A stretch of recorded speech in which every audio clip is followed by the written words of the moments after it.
I was in the ninth grade, and it seemed like a normal day at school. I was hanging out with my friends right before our computer class.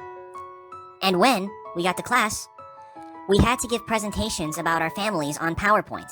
And then it hit me that I totally forgot to put pictures of my family. I had 5 minutes till class, so I tried to find photos of each family member on the internet. And well, I did. But then I had to search for my dad. Just so you know, my parents got divorced, but me and my dad still kept in touch. He's truly a loving person, and I love him so much. So when I Googled my dad and I saw the results, my mouth dropped wide open. I found a bunch of pictures of him in handcuffs and articles with his name followed by the pictures of him being escorted by the police. I was shocked. At first, I thought maybe it was somebody else who looked like him. But when I looked closer, I knew it was him. I had no idea he went to prison. At that moment, my teacher called me for my presentation, and I forgot to close the pictures.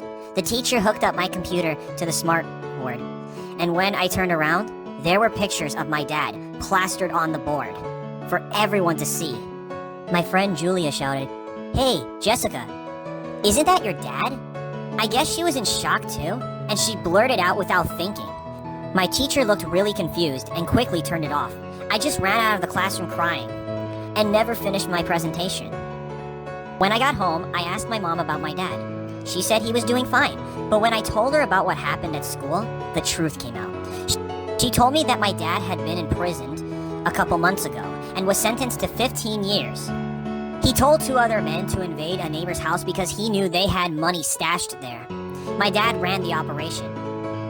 Later, I read an article where one cop said, "There's one less threat to society." It really hurt because I don't see my dad as a bad person. I just remember the loving guy he was. And, well, at first, this situation was really hard to accept. I just felt like I could have done something to prevent this from happening.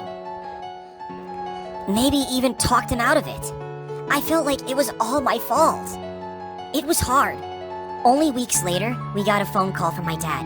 He talked about how much he missed me, and that he wanted to keep a strong relationship despite the circumstances.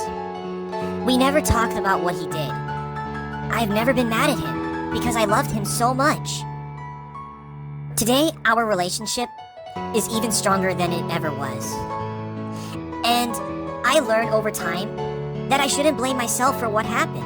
My dad is a grown man now, and he made his decision. And now he has to pay for the consequences. I just try to support him as much as I can because he is still my loving dad. And that will never change. I just can't wait for him to get out of prison so I could give him a big hug. Thanks for listening to my story, and don't forget to subscribe to this channel if you would like to see more stories like this.